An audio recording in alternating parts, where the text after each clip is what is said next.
Today, we will talk about the board of a company, especially within the startup context. But when you start a company as a founder, you can define how many seats your company, your board should have. Usually starts with 5 seats. Let's say you give yourself as a founder 2 seats, you give the CEO maybe 1 seat, the VC 1 seat as an investor, and then also one independent person. Now, why do you give yourself two? It's always recommendable that you, as a founder or founding team, take care of yourself and keep somehow some control on your side as much and as long as possible. Because whatever that the board defines and decides will also have an impact later on the outcome and also direction of the company. So the goal of the board is to help the company be navigated strategically and operationally in a healthy way. The board's goal is also to stay on course, keep the vision. I'll talk more about it in a minute. So let's first understand how the structure is. So you need always someone to represent the founders, which is you and maybe one of your co-founder. That's why give yourself maybe 2 seats in the beginning. Then you need also someone representing the company operationally, the CEO. In most cases, in the beginning, it will be one of your co-founders who will be the CEO of the company. So actually, you give yourself, again, that seat. So you represent yourself as a founder, but also the CEO. Now, why do you do that? You need to keep in mind that you, at one point later, when the company grows big and you raise hundreds of millions and the operations become very big and has to be professional, you need to hire a CEO who would be then not you, not one of you founders, but someone external. So you have to keep in mind that you will be at one point replaced as a CEO. That's why you split the seat that you give yourself as a founder from the seat you give to the CEO.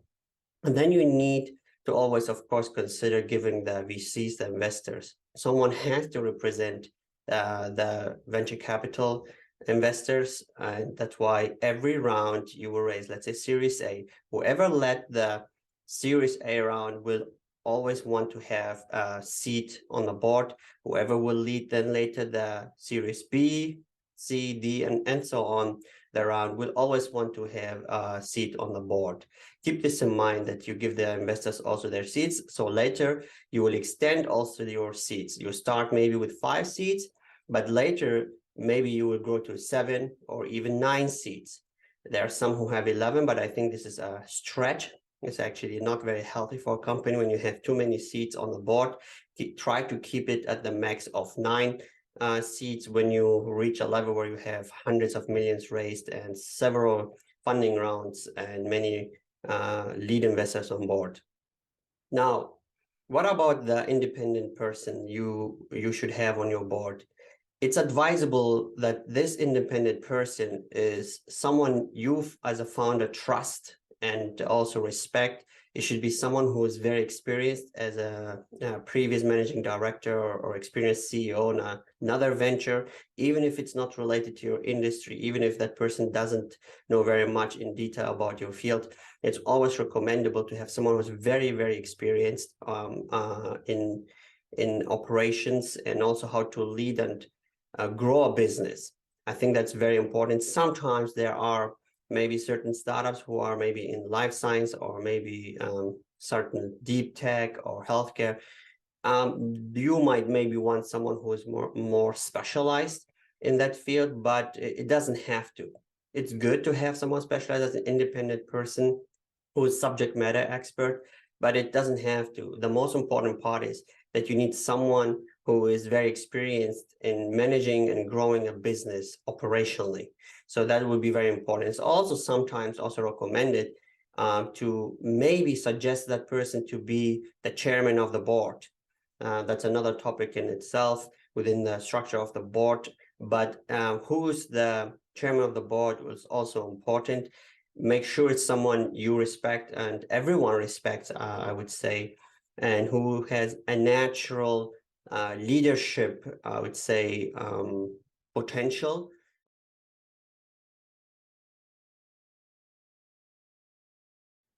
Now, how many times does the board meet?